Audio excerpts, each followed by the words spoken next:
अगर आप इस एग्जीबिशन में जाके देखें तो आपको एक आइडिया मिलेगा कि जो हमारे स्टार्टअप्स हैं वो मुख्तलिफ सेक्टर से ताल्लुक़ रखते हैं।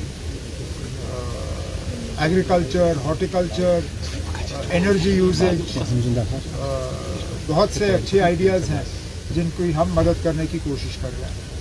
और एक नहीं कई सारे पेपर उस वक्त लीक हुए थे, उसकी इंक्वायरी बिठाई गई, मामला सीबीआई के पास है। कई सारे जो ब्लैक लिस्टेड कंपनियां हैं उन्हें रिक्रूटमेंट करने की इजाज़त दी गई थी, लेकिन उस इंक्वायरी का और उस इन्वेस्टिगेशन का क्या हुआ उसका जवाब मेरे पास है नहीं। आपको ये सवाल कहीं और करना होगा। कहीं ना कहीं तो इनके साथ बैठ के बात करनी ही होगी। आप इतने सारे नौजवानों को नज़रअंदाज नहीं कर सकते। मुझे लगता है कहीं ना कहीं मरकज़ी हुकूमत ने जब कॉकरोच जनता पार्टी का पहला आंदोलन का प्रोग्राम था जंतर मंतर में, और उसमें चंद ही लोग आए थे, तो कुछ लोगों ने उसका मजाक बनाना शुरू किया था कि देखिए ना अब इनके साथ कोई नहीं है। लाखों लोग सोशल मीडिया पे हैं, लेकिन ये लोग सिर्फ सोशल मीडिया पे हैं, ज़मीन पे उतरने के लिए तैयार नहीं हैं। अब दिल्ली के हालात आपके सामने हैं। नई दिल्ली का एक अच्छा खासा हिस्सा जो है वो आज बंद पड़ा हुआ है। कल रात को भी जंतर मंतर के आसपास टीयर गैस का इस्तेमाल करना पड़ा। कहीं ना कहीं नौजवानों में एक नाराज़गी है, जिस नाराज़गी को अभी तक नज़रअंदाज किया गया है। अब अच्छी बात है, वज़ीर आज़म साहब ने अपने पोस्ट के ज़रिए कहा है कि नौजवान जो हैं वो इम्पोर्टेंट हैं, और अच्छी बात होगी कि जो उनके कंसर्न्स हैं उन कंसर्न्स को लेके उनसे बात की जाए। सर, अनंतनाग मैं अब पुलिस की नाराज़गी को मैं समझता हूँ बस, लेकिन सुप्रीम कोर्ट का एक आदेश है कि इस तरह समरी जो है एक्शन ये नहीं लिया जाना चाहिए। हमने ठीक इस तरह के हालात पहलगाम के हमले के बाद देखे, जब कुछ लोगों के घरों को जो है बुलडोज किया गया। मुझे उस वक्त मरकज़ की हुकूमत से बात करके ये सिलसिला रुकवाना पड़ा, और जब इन्वेस्टिगेशन और इंक्वायरी हुई तो फिर पता चला कि एक भी लोकल उस हमले में इन्वॉल्व नहीं था। हमला करने वाले सब बाहर से आए हुए थे। तो यहाँ घरों को तोड़ फोड़ करना या हज़ारों की तादाद में गिरफ्तारियाँ करना, इससे हम हालात को बेहतर नहीं कर पाएंगे। उल्टा हालात जो हैं वो और ज़्यादा बिगड़ जाएंगे। मेरा अपना तजुर्बा, मैं भी 6 साल मैंने जम्मू कश्मीर रियासत को चलाया है।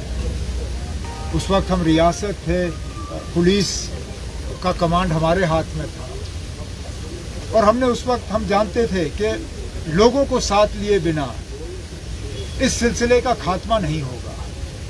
एक हद तक हम ज़रूर पहुंचेंगे पुलिस, आर्मी, सीआरपीएफ सारों का इस्तेमाल करके, लेकिन इसका असली खात्मा तब होगा जब आम लोग हमारे साथ मिलके इसकी मुखालफत और इसके खिलाफ उठेंगे। जैसे पिछले साल पहलगाम के बाद हुआ, आम लोगों ने अपनी नाराज़गी का इजहार किया और पहलगाम के हमले के खिलाफ जो है अपनी आवाज़ बुलंद की।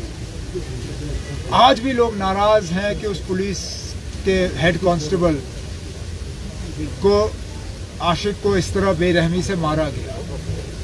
लेकिन जब 1000 नहीं, 2000 नहीं, 2500 के आसपास के आंकड़े आज सुनने को मिल रहे हैं, जब इतने लोग गिरफ्तार होना शुरू हो जाते हैं तो कहीं ना कहीं फिर ये नाराज़गी इस सिलसिले के खिलाफ जो है वो ट्रांसमिट होता है।